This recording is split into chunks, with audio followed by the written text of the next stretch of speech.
Hey guys, welcome back to my another mini blog. So हम अभी निकल डिब्रूगढ़ की ओर। तो मैं ये बस पे बैठा हुआ था, उसके बाद मैं पहुंच गई डिब्रूगढ़ हॉस्पिटल यूरोविजन। पापा को देखने के लिए आई मैं। उसके बाद आने के साथ मैं किचन चली गई दीदी के साथ थोड़ी हेल्प करने के लिए कुकिंग में। तो मेरे रूम में दीदी खाना बना रही थी मम्मी पापा के लिए। फिर हम हॉस्पिटल गए और मेरा पापा ये है, आप देख सकते हैं, बहुत वीक हो गई है क्योंकि उसकी किडनी डैमेज हो चुकी है, इसलिए अब उसकी डायलिसिस प्रोसेस चल रही है। वो वहाँ बैठते रहती, इसलिए मैं उसको उठाकर थोड़ी सी वॉक करने के लिए बाहर लेके गई। और क्योंकि बीमार तो कमज़ोर तो है, लेकिन भी थोड़ा घूमना चाहिए, इसलिए मुझे थोड़ी घुमाने के लिए लेके चल गए बाहर। आने के बाद फिर वो वापस रेस्ट करे यहाँ पे। मैंने कहा कि सो जाए, क्योंकि वो सोते ही नहीं, हमेशा जाग के रहते थे, इसलिए मैंने उसे सोने को कहा। उसके बाद फिर हम उसे लेकर गए थोड़े बाहर व्हील चेयर पर बैठा कर, क्योंकि वो रूम पे ही हॉस्पिटल में ही बैठते 9 डेज हो गए इसके लिए।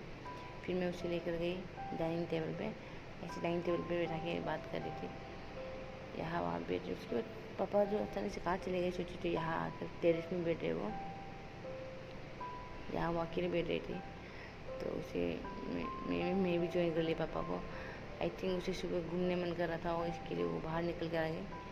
तो फिर मैं उसके लिए गर्म पानी करने गई। उसके बाद मैं अपने लिए भी गर्म पानी करके मैं भी यहाँ पे, क्योंकि वहाँ मुझे मग नहीं मिले थे, इसलिए मैंने टिफ़िन पे ही मैं गर्म पानी पी लिया और मेरे पापा को भी एक गिलास गर्म पानी दे दिया। फिर हम दोनों बात करते करते वहाँ पे थोड़ी देर बैठे। पापा को मैंने बहुत सारी बात की। उसके यहाँ पर झूला कर मेरे पापा के साथ मैं थोड़ी बात करती हुई थी। उसके बाद फिर पापा ने कहा कि उसे गले पे दर्द है, इसके लिए मैं उसे गला पे मालिश कर दे रही थी।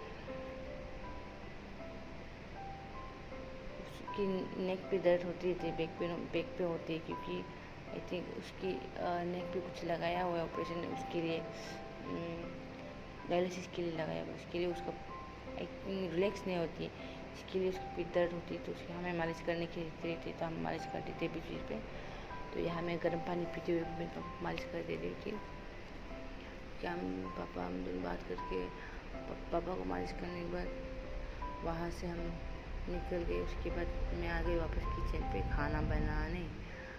तो वही काम है, खाना वाना तो बनाना ही पड़ता है जहाँ भी जाओ।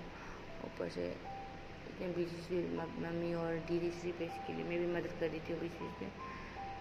तो ठीक है, थैंक्स फॉर वॉचिंग गाइस। तो अभी के लिए मेरा अपडेट इतना ही है। आगे फिर मिलते हैं मैं अगले ब्लॉग पे।